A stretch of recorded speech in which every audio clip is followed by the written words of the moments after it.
Good morning. If this is your first time, thank you for joining us. But if you're a returner, welcome back. My name is Deja Cyrus, and I am the manager of organizational development here at United Way of Central Indiana. So we're thrilled to have you on the sector call this morning. As you can see from the intro question, I know that it is a busy weekend. So we really appreciate you all's time that you're willing to put aside and just join this meaningful discussion. As many of us know, partnerships are just a really, really big part of the nonprofit world. But these days, just simply slapping a logo on a flyer and calling it a day just really doesn't cut it. Corporations, they're really looking for authentic and, values-driven collaboration that go beyond just sponsorships. And nonprofits are in a unique position to deliver just that. So whether you're looking to start a new relationship or strengthen an existing one, today's conversation is just all about building partnerships that actually work for both sides at that. We'll explore how to align missions, co-create programs, and just, keep impact at the center of it all. We're thrilled to be joined by local leaders Heidi Spawn of Cortiva, Kara Rubble of Eli Lilly, and then Carletta Clark of JP Morgan and Chase, who have done this successfully, and live to tell the tale. So they'll be able to share what's worked, what's been a learning curve, and what you can, take back to your own organizations to help spark that next win-win collaboration. So whether you're a seasoned partnership pro or, just starting to dip your toe in the water, we're really, really excited to have you here, and, you're in the right place. So I'll go ahead and hand it over to my amazing colleague, Mary, to get the conversation started. Well, thank you, Deja. As Deja said, my name is Mary Chiari, and I am the manager of corporate partnerships here at United Way of Central Indiana. I'm super excited to be on this month's sector call with our amazing panelists. I know Deja just did a quick overview and run through of who our panelists are, but if you all could briefly introduce yourself and let us know how your organization and role ties in with today's topic, that would be greatly appreciated.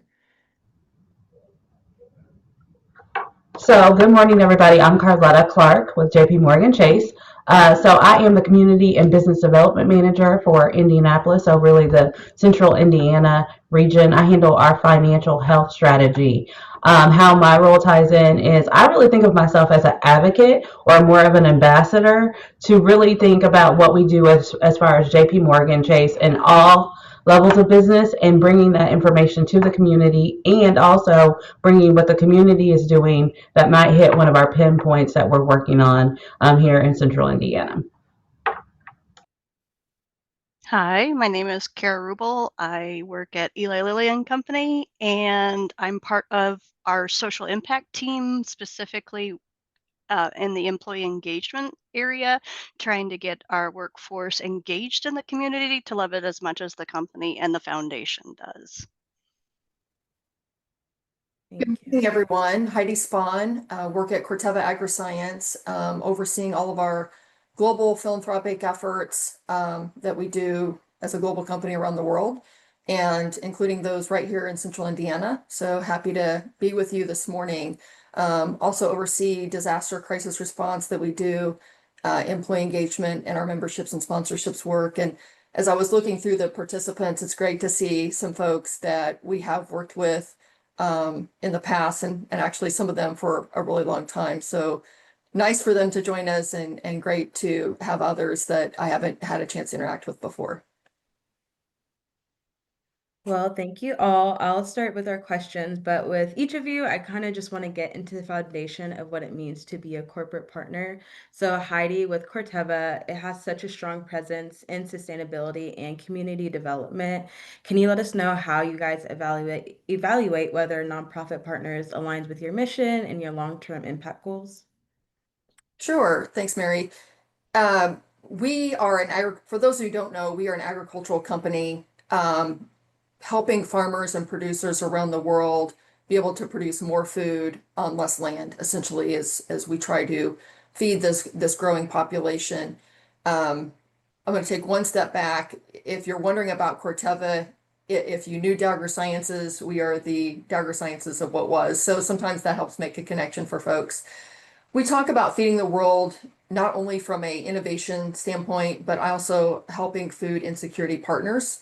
And so that's one of our main pillars, is addressing food insecurity. So for us, we've got some strategic pillar areas, one of them being food security, one of them around ag STEM education as we look to the next generation of workforce, and just connecting in with people to understand what we do as a company and how we're helping farmers and producers. And then our third pillar is around core communities, playing a little off Corteva, but really talking about footprint. And when we talk about footprint, we're looking at where we have sites around the world and what's the biggest impact we can have in each of those communities. And so for us, while that may look very similar in central Indiana as it does in central Iowa, where we have a large presence, but can even look different in Puerto Rico and Hawaii, where we have major sites. And then, of course, once you get outside the US or North America, it can look really different just in terms of what's the biggest impact and value, what's the biggest need in each of those communities, and how can we as a company help make those communities a better place to live and work. Thank you. That's super important to highlight that impact and resources change based off of communities. So I appreciate the work that you guys are doing. Similar kind of topic, but Kara, I want to point to you with Eli Lilly. So it's known for its global commitment to health equity. How do you guys approach partnerships that seek to move the needle on systemic changes? Oh, yeah. Thank you for the opportunity to speak here. At Lilly, we have a vision where a world we envision a world where every individual has an equitable opportunity to live the healthiest life possible. And that's because we are a medicine company. Specifically in the social impact group, we have three strategic pillars for this. We call these our beyonds. We go beyond medicine to build the sustainable futures and the solutions. We go beyond today. We are investing in the healthy futures, and we go beyond the business, nurturing a community of giving. We have that vision, and in addition to the vision, we look for partnerships. Lilly and the Lilly Foundation engage in these collaborations locally and globally, just like the Corteva group does. And we strongly believe in co-design within the communities, early and often building trust through transparency. And we definitely look to engage our workforce to do this kind of work, connecting hearts abroad, connecting hearts at home. Since 2008, we've docked over 1.2 million service hours. So that's how we really strongly approach this. Thank you, Kara. I appreciate that. And then Carletta, over to you with JP Morgan. How has major investments in economic mobility and racial equity, how do you ensure that nonprofits that you partner with are truly rooted in the communities that they serve? So we look at what we do. Really, we have 150 people like me throughout communities throughout the U.S. So each one sits in a particular community that we've identified where we can actually build support in, and we actually have banking systems in. So when we look at Indianapolis as a whole, we strategically did a lot of research. We did a lot of community listening sessions where we didn't come in and prescribe like what the community needed. We talked to the community, found out what they were interested in, and then went back to the research. We're a numbers company, right? So we're always going to look at numbers and see where the most need is. And so we strategically picked out pillars that we knew that we could influence. There are a lot of great things that people do in Indianapolis, but it doesn't necessarily mean that our company should be focused on food, right? Insecurities or looking for research for different disease. So one of the things that we did here is we focused on what are those economic things that we can change. We wanted to make sure that people had access to things. So when we're talking about financial literacy, we found the biggest ways that we can impact was educating some small business owners around financial literacy. So we did coaching for impact. So it's not always just the dollars, it's also having coaches that they can come to within Chase. And that was what people were asking for. I mean, of course, they want the dollars for the social impact, but if we really wanted to move the needle, we found that we actually needed more coaches. The other thing that we noticed is that people were not making a livable wage. And so we had to partner with organizations like Employ Indy. And really, when you think about it, when we're talking about DEI or DOI or whatever we're talking about, we know where people need help, right? And so it's incumbent of us just to go to the places, whether we call it core or whatever we call it, where do people need the help? Because we know a rising tide rises all boats, right? So if we can help the least of us, then it's going to help everybody along the way. So another thing that we focus on is jobs and new skills. So really thinking about those things, we're diagnosing where can we plug in, where can we help, whether it's us going out and volunteering to help an organization to look at resumes, look at hiring, those things. So it's more how do we support them with dollars as well as how do we support them with infrastructure that gives back to the organization so that they can do the work they're really good at. Thank you. And what I'm hearing from all three of you is that even though it's unique in each pillar that you guys do, it all ties in together to make sure that the community receives the resources that is based on their need. So it's not a one shoe fits all. You have to kind of serve each person and meet them where they're at. Kara, you kind of mentioned on what co-creation was and what that looks like for Lily. But what does that really look like in your world? As in, can you walk us through how you worked with a nonprofit to build something together from the ground up? Sorry, I'm always searching for the unmute button. Yeah, okay. From the ground up, yeah, I had written out some of my answers, and I'm trying to find the Sorry, I'm one hopping around specifically. everywhere. Um, yes, so from the ground up,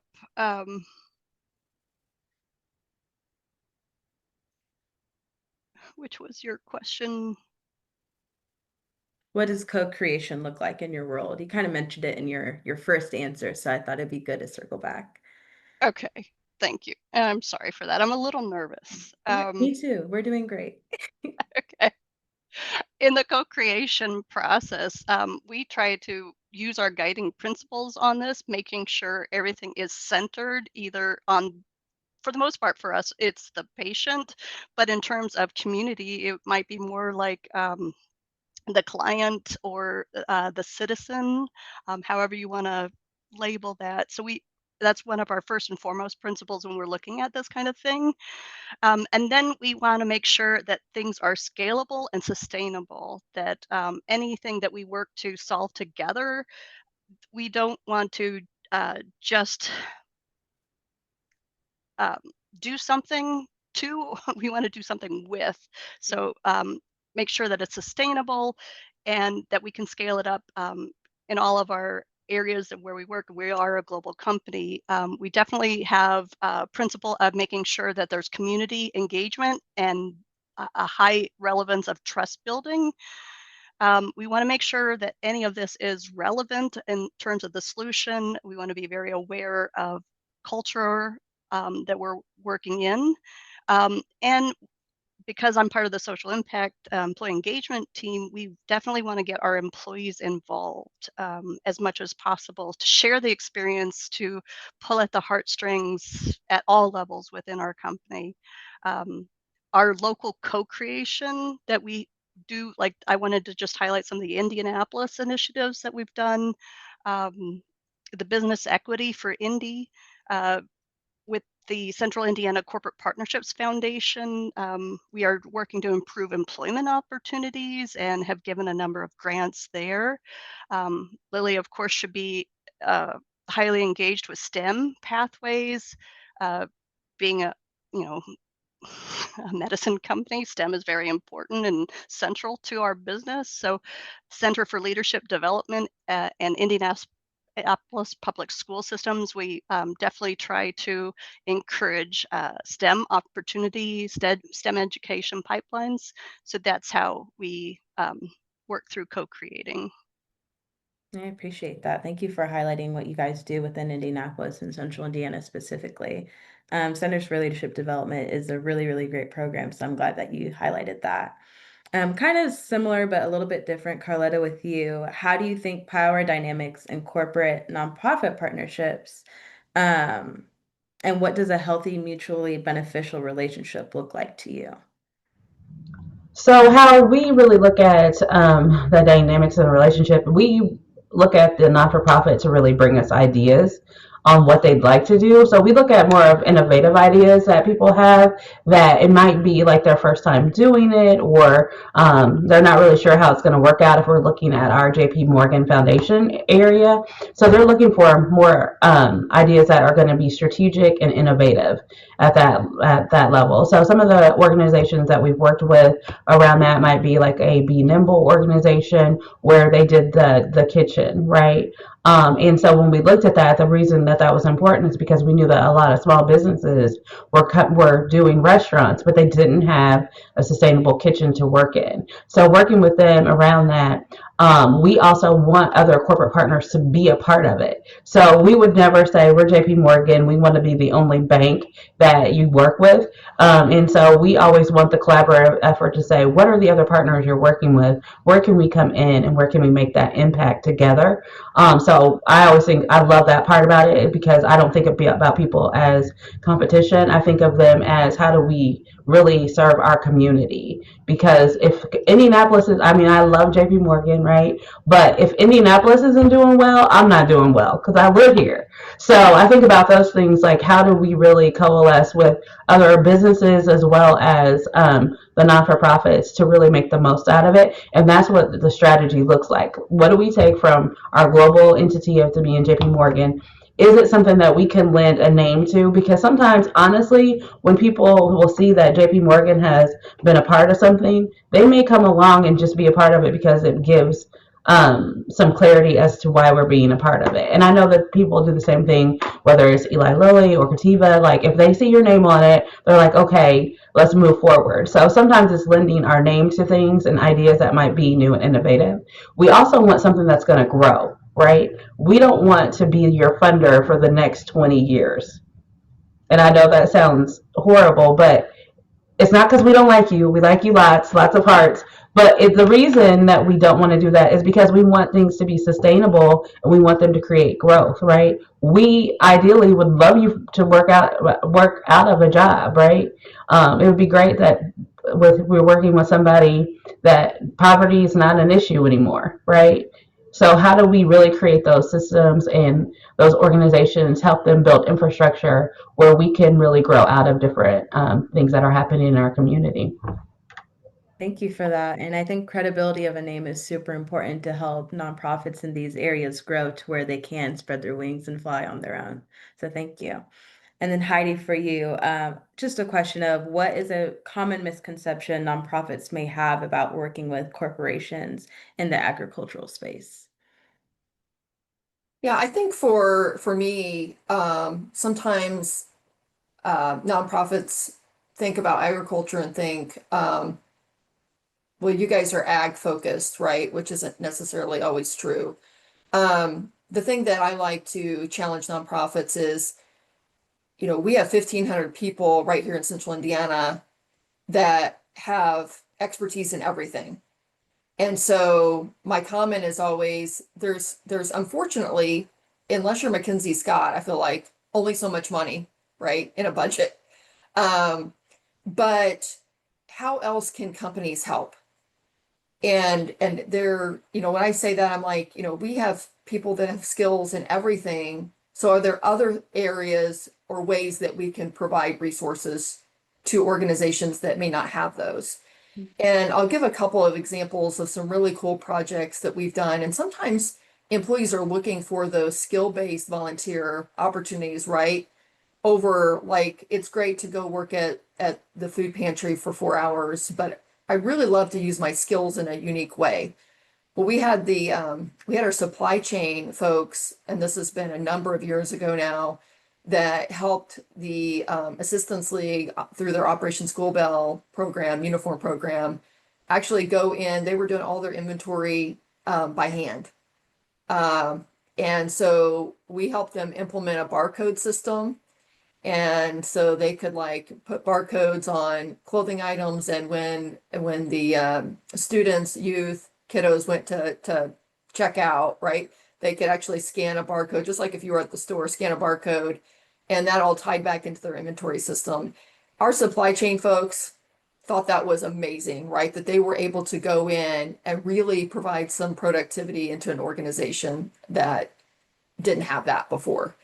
Um, Another example was I had an organization and they had recently moved to a new location and said, what we're really, I was like, what are you struggling with at the moment? What's the biggest challenge? And their comment to me was, we're really trying to figure out from a security and safety standpoint, where should we have exterior lighting and do we need cameras and just things to consider, right, about our new site. And I said, we have security folks, right? Some of them are retired police officers. So we can help you there. So thinking about, not only money, but how else can companies help you, right, be able to do more and to leverage more through the networks. That's amazing. Thank you. Can I Um, jump in there? I don't know if I can, but I feel like I can. Because Heidi really sparked something in me. I was thinking about like the things that we have done that has been most impactful is around like expungement clinics. So we've helped some of our in Chicago. We were able to use our lawyers that are there to actually work with local non-for-profits to do expungement clinics. And the one thing that I was going to say about that is we think about dollars, we think about impact, we think about volunteering, but when we do things like that are so specialized, it tells a good story. And guess what? Good stories get picked up, and good stories let other organizations see how they can tap in, and good stories get you funding because people want to be a part of it. So I think that, thinking outside of the box, and again, it goes back to strategy, is if you can tap into like what is that odd thing that a different corporate partner can help you with, and then it becomes a story, then people are coming to you, right, and wanting to be a part of it. They're like, oh, I saw you did this cool thing. And it might be something you do already, right? But by using that tool in a different way, it sparks something. You see how excited I am just to talk about it. Like, think about the other organizations that would be excited to be a part of it. So that's all I wanted to add to that because Heidi, you really sparked something in me this morning. I saw the nods on the response there because it does require everyone to kind of think outside the box of where we can help and where that partnership lies because it's thinking beyond the check and also like what is that surface level. So it goes back to strategy. So I do appreciate both of you for highlighting that. And then just kind of on the same level, I wanted to open up a question to all the panelists about what are some misconceptions that nonprofits may have about working with corporations. Oh, sorry. How do you define success in corporate nonprofit partnerships? Like, what metrics matter the most when it comes to thinking outside of the box and being innovative? We talked about the story, and stories may lead to more funding or just more eyes, but kind of what you were saying, Heidi, like having those innovative ideas, how would you guys define success? So one thing that well, two things I want to mention here. Um, Stories are so important. That's what people remember, right? That's the numbers are great, but the people behind the numbers are what really matter. And hopefully you guys can see part of my background. I love using this, and no, unfortunately, it looks sunny where I'm at, but it's a background of our Harvest for Hunger garden that we have. I know some of you on the call are familiar and actually have been in the garden, but we started this garden in 2014 to grow produce for food pantries for nonprofit organizations, essentially. I saw Linda on the call from Second Helpings. Second Helpings has gotten produce in the past from our garden. This was unique to us, right? Something that our employees started to do to make a difference. And we surpassed 100,000 pounds of produce that we've grown and donated from this garden last summer, which is amazing, right? More than half of our produce from this garden goes to the Crooked Creek Food Pantry. The Crooked Creek Food Pantry was an amazing collaboration that started 10 years ago between Corteva, Dagger Sciences at the time, Gleaners, St. Luke's Methodist, and Eskenazi, because it's sitting in the Eskenazi Healthcare Pekar Center on Michigan Road. So think about that from how do partnerships, Mary, to your question, how do partnerships work and how can we make sure there's success and how do we define that? There was 4 entities that came together to create that food pantry 10 years ago. that is now serving more families than they ever imagined that they would need to serve, right? Which is a good, bad problem. During their 10th anniversary celebration, they had a pantry customer speak, and her story was so heartfelt. I don't know how anybody did walk out of that room with not wet eyes and feeling a passion of wanting to help, because this individual talked about being diagnosed with lymphoma, not being able to work, and she even said she was embarrassed that she couldn't provide for her family. She was embarrassed. And when she went to Crooked Creek Food Pantry, she said, I didn't feel ashamed anymore because I realized I wasn't alone, that there were other people that couldn't provide for their families. And it's not because she didn't want to work, it's because she couldn't from a health standpoint. Sorry, I'm like, oh. And she said, I really wanted to give back. So she still goes to the pantry, but she goes, I wanted to give back, but I don't have the money to give back. But she volunteers her time there.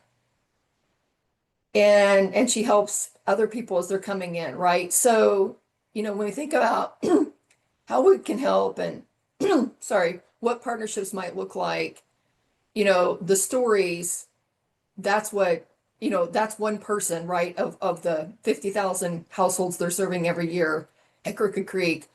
But that's what really, when you hear stories like that, you can, like the seeing is believing piece. That's amazing. Thank you. And I think it's important for us to share those stories because on the nonprofit side, that's something we may see every day, every other day. That's something that we're used to. But it's super, super important to make sure those who are involved and those who may be also using those resources hear those same things because it goes back to saying, like, I know I'm not alone. I felt alone. So I thank you for highlighting that. I wanted to give Kara Coletta a chance to speak on the question if you guys had anything as well. No worries if not. I was going to give Kara a chance because I can speak on anything. Let me just say, like, because I'm really passionate about working with organizations, especially the ones that are on the line. But what I wanted to say briefly is I think one of the biggest misconceptions is that we're doing it for branding purposes, right? That we want to work with non for profits to get our name branded on something, because we have a whole marketing department that they get paid. I don't know how much, but they do the branding and the marketing. They figure out that one voice. So when you're thinking about marketing, it's really like figuring out that one voice that your company is going into. But when you're thinking about working with non-for-profits, it's a little bit different because we're not doing it just to get our name on something, right? So we will get offered to be at lunches, breakfast, luncheons, dinners, galas, and things. And at first, it was super fun to go to all these different things. But it's like we want to be a part of the work, right?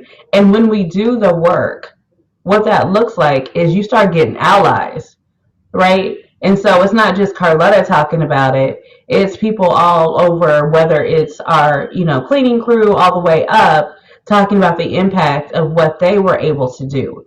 And once you get a whole bunch of allies in a company, you're going to start to get funding because one of the biggest opportunities we miss is Giving Tuesday.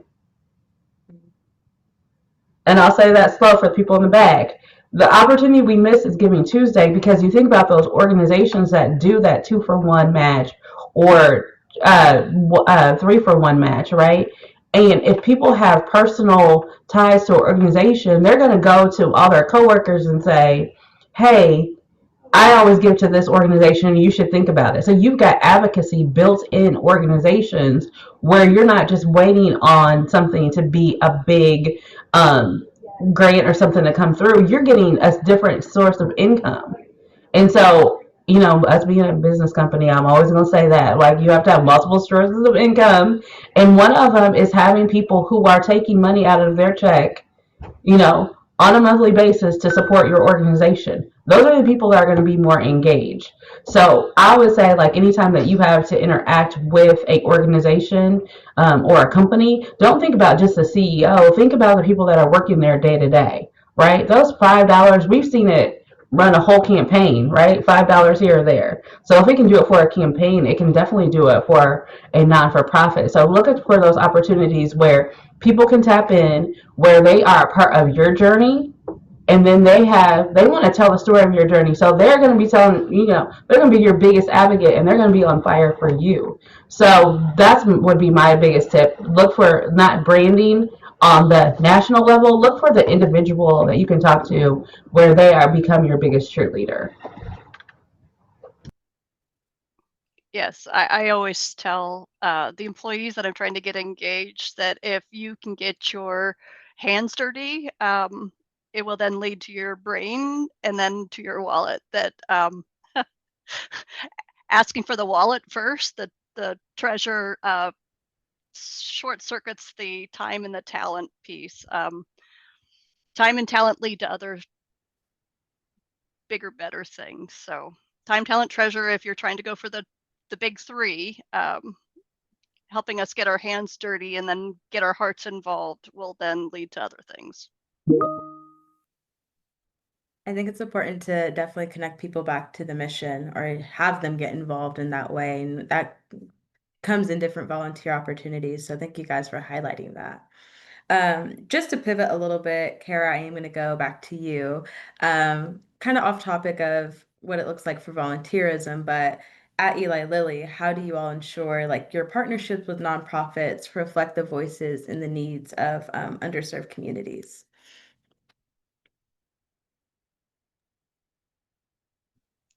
Excellent questions every single time.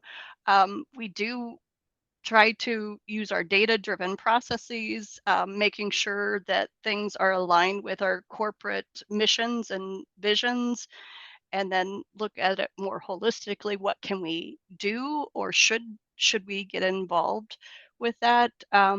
We do have many things that we're trying to get out into locally and globally, in terms of not only giving programs but volunteer programs. So I want to take those two separately. In the giving programs, trying to get the employees' hearts and minds engaged in things and give them the opportunity to go where their personal hearts are. In addition to having the Lilly Foundation match in all of these, we have a matching gifts program where we do focus on the education and the cultural pieces of that. The United Way campaign that we run every fall, which really opens it up to every 501c3. And then we have a disaster relief program with the Global Giving. But in terms of then getting the hands dirty and the hearts involved, globally, we have a Connecting Hearts Abroad program that really kind of backs up our 30 by 30 programs that we're working to um, make the whole world healthier. And then we also give our departments an opportunity to get involved with a nonprofit throughout the year, one that they particularly care about and aligns with their particular medicines that they're practicing. Um, so that's the Connecting Hearts at Home program. And we do try to use data and everything else to try to get alignment on that. Thank you. I appreciate that. And definitely many opportunities to get involved and make sure you're reflecting the communities that you all serve. Heidi, I'm going to pivot and then ask you, so when you guys are working in more rural or agricultural communities, how do you guys ensure that local nonprofits feel seen and supported with your corporate giving strategy? Yeah, this is a great question because we are not a really a general consumer based company, right? So we've got a specific customer base that's farmers, producers. So you're right, Mary, very rural areas that our customer base lives and works. And so we actually have a program called Community Betterment. It was US, we just actually launched it last year globally, but what we do here in the US through our Community Betterment Program is we allow employees to submit donation requests for nonprofits in their communities. And so we know that I grew up in a town of less than 1,000 people, right? So in these small towns, a little bit of money can go a really long way. So these grants are limited to $5,000 or less. They still need to fit within our strategic philanthropic framework, but it's really allowing our employees to identify what are some local community needs that need to be addressed and how can we help. And so in doing that, we feel that we've been able to really elevate some of these nonprofits sitting in rural communities. Some of the bigger focus areas of things of work that we've done, 4-H and FFA in really all over, ag STEM education, of course, when you think about either in schools or through 4-H and FFA programs, or robotics, food security, of course. You get into small rural areas, thinking about, and the question I get a lot about is religious organizations or churches. And our commitment is to that community. So if there's a church and they're providing the daycare for the entire community or the food pantry or whatever, right, we're going to support that because that's important for that community. And then one of the bigger ones we've done is around first responders and grain bin rescue equipment. So for those of you not in the ag world, if you have grain in a silo, it's like probably worse than if you stepped into quicksand. If you get in that, you can get sucked under really fast. And there's been a lot of lives lost that way. So we've been doing a lot of grants throughout the years to provide rescue equipment for first responders that allow them to pull an individual out of that grain bin and rescue them. And actually learned last summer about money we gave to a local fire department in Kentucky that actually used it to buy the equipment and they saved a life. So that's again, those are again going back to the stories, right? Those are the things you know you're making a difference, but when you hear about personal interactions, it's really amazing. So that's how we've been able to connect in. And it makes the employees feel really great that they can have some money, right, to give back into their communities. And then as grants are reviewed and awarded, because there's cross-functional committees that review those because it's not my money, right? It's the company's money. So I make sure that there's a voice. We actually provide the employee with a toolkit, a communication toolkit, so they can work with that organization to really kind of amplify, right, that donation has been done. And to Carletta's point, it's not about branding and marketing. It's really about just letting people know that, we're trying to help the community be a better place. Super important. And I love that employee involvement that you guys have with the community betterment, and amazing to hear that you guys open that internationally as well. With respect to time, I'm going to ask one more question to Carletta and then one more for the entire panel. And after that, we'll open to audience Q&A. So Carletta, I'm going to ask you, what trends are you seeing in corporate philanthropy that you feel as if nonprofits should be paying attention to right now?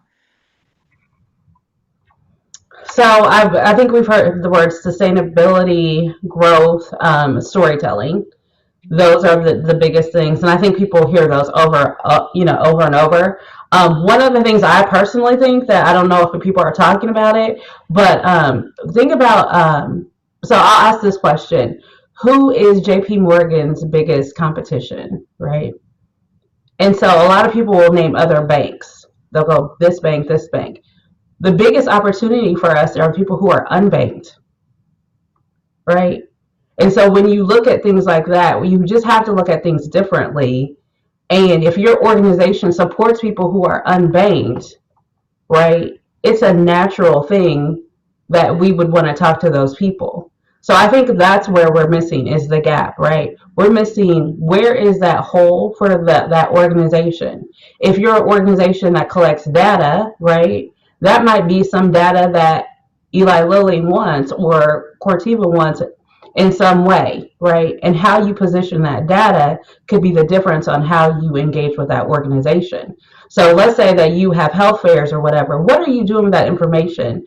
And are you inviting the right people to those things to engage with the people that you serve? So really, when we look at problems, a lot of times we're just looking at the base coat of the problem, right? We need to get more people this. But what are those gaps that really make your non-for-profit stand out as being strategic. Because if you can look at something in a way that brings it up that nobody's ever thought of, they're going to go away from that meeting, but they're going to go, you know what? That one organization has an answer to something, right? Not a branding opportunity, but a real answer to get us in front of the market that we want to get in front of. So just thinking of it that way is like be the answer for where the gap is, but look at the gap in a different way. Of just not we're going to introduce those people, but how are we going to change our lives based on fixing that gap? I agree. Very powerful. Thank you. And then our last question I'm going to ask to everyone before again opening up to audience Q&A. What advice would you give to nonprofits that are just starting to explore corporate partnerships, but don't have an existing in?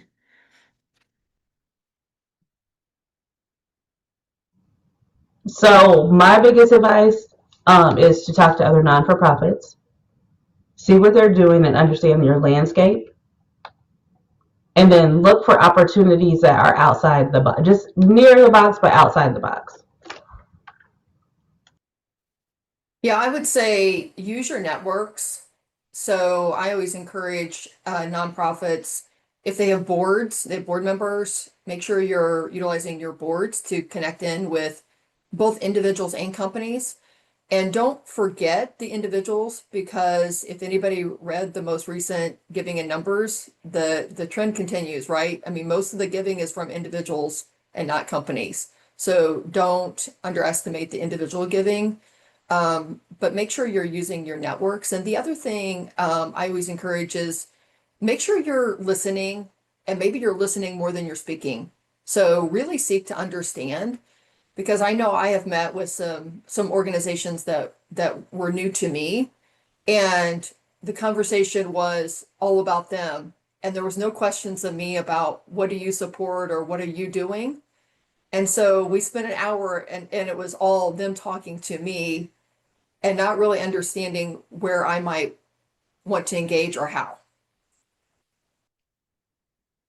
Yes, I agree with both Heidi and Carletta in that make sure we have alignment. We're Lily, for example, is very clear on what we're trying to do. So make sure that when you have alignment with what we're trying to do, that we are trying to build, come at us trying to build that relationship. Um, Use your network. If you don't know the landscape as well as we do with the nonprofits in the area, then it can be challenging.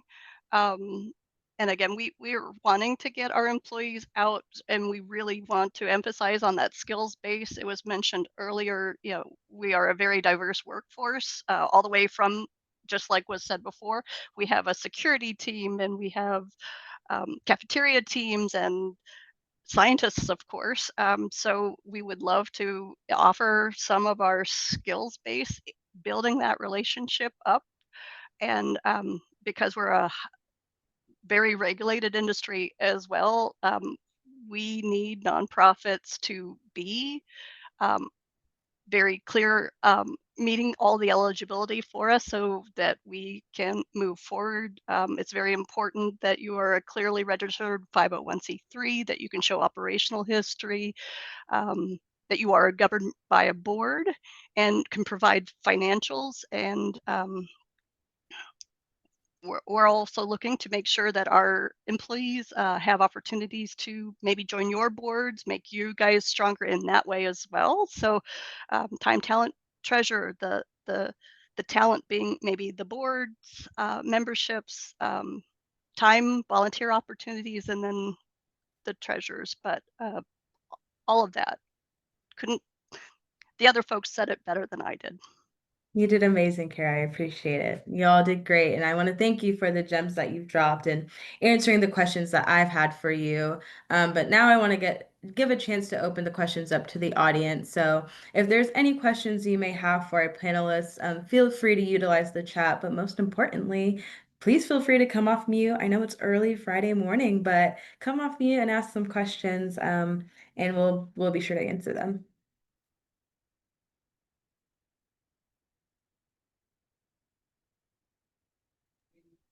Looks like Tracy got us started in the chat, but Kara and Heidi, it looks like you guys were able to answer.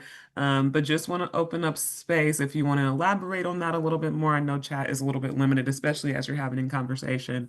But Tracy, appreciate you placing the question in the chat. But Kara, Heidi, Carletta, I want to give you the opportunity to elaborate on that if you prefer.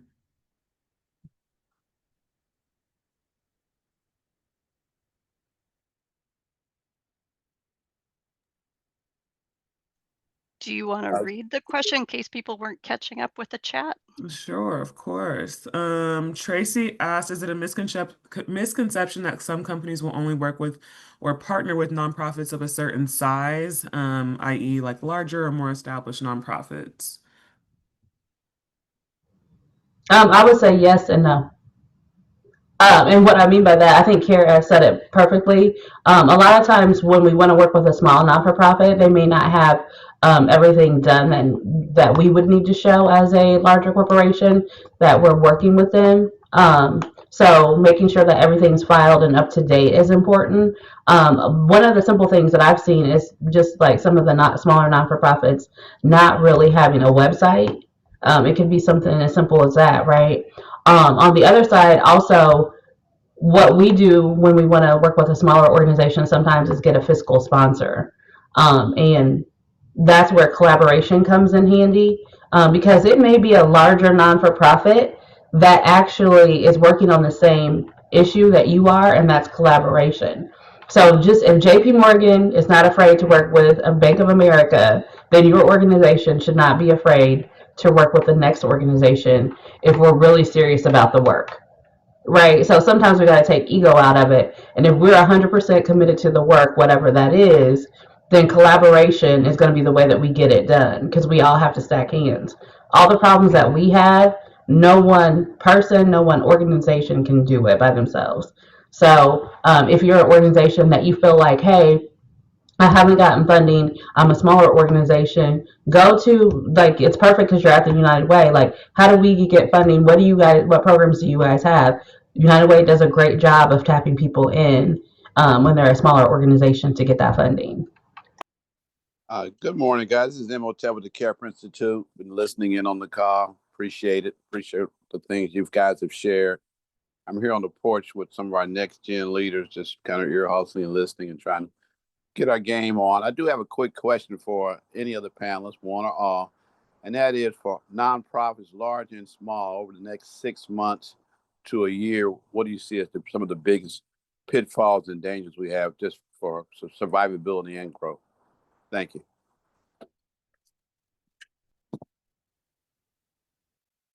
Yeah, that great question. And I think we are all in this time of a little bit of uncertainty, to be honest, right? In terms of the first 6 months have been an interesting ride. And I think it will be important to kind of see what happens with some of where does the dust settle, right? With some of the government programs, advocacy policy, and for us as an ag company, the tariff situation, right? And that's probably true for Lily and others as well. So I think it's going to be important as a nonprofit to continue to be focused and continue to have those great conversations. But again, I can't stress the individual factor just because of how much, I don't know, 75% or something. I think it's actually more than that if you consider bequests and everything of giving is from individuals, right? So it's going to be important for organizations to continue to build awareness, share your platform and message, and continue to network so that people are aware of the great work that you are doing as an organization and the impact that you're creating. So, Imhotep, good morning. My color is green and my favorite number 7. So, I am signaling. But anyway, I wanted to say the greatest opportunity that people have is inviting community in. And when you guys invite community into your organization, however you do it, find out what those people do, right? Like, so maybe now on your intake form, you're saying, where do you work? And you didn't do that necessarily before. And then making relationships with them based on like what kind of skills can you add to our organization. I think that, we can always see what are the biggest pitfalls, but I also like to see what are the biggest opportunities. And I think that's the biggest opportunity out there. Spoken like a true entrepreneur. Green 7. I'm a chameleon 11.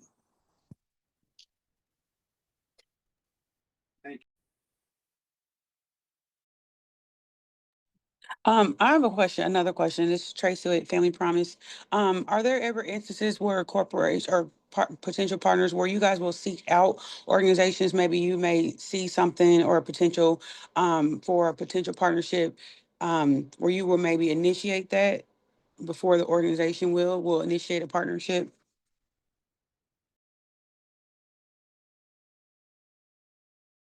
So I will look at organizations that I meet in community. Like right now, I'm looking for one that helps out with returning citizens because I've heard about a national program that we've done. So I would like to get it kicked off here in Indianapolis. So I have things that I'm passionate about, but yeah, there are some times that you are seeking out organizations, or you might hear about the work an organization does and seek them out.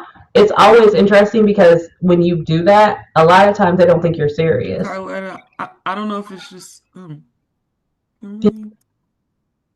oh,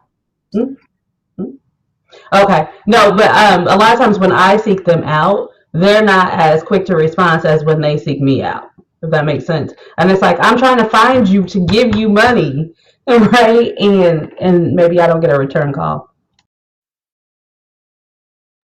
The other comment, Tracy, thanks for the question, that I would make is I have been introduced to some great organizations through our business resource groups.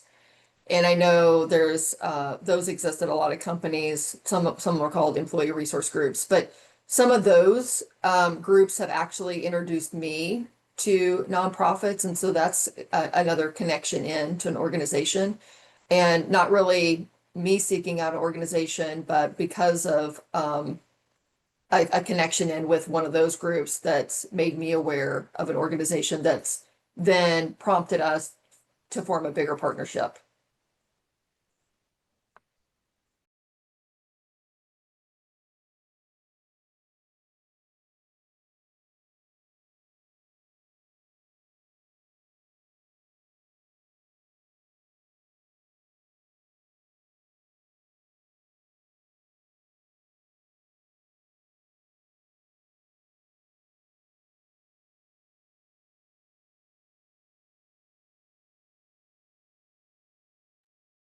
Kara, I don't know if there's anything that you would like to touch on with the questions, but if not, no worries. No, I didn't really have anything to add on to those. Perfect. I do believe we have time for one more question if anyone has a last question they'd like to ask our panelist.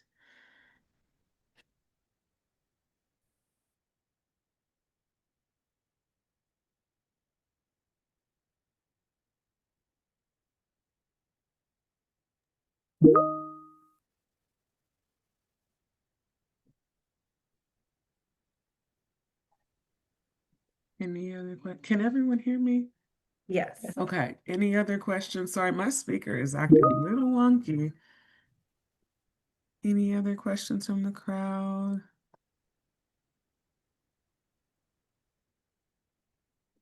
I'll just provide maybe a final comment about I'm always happy to talk to individuals and organizations.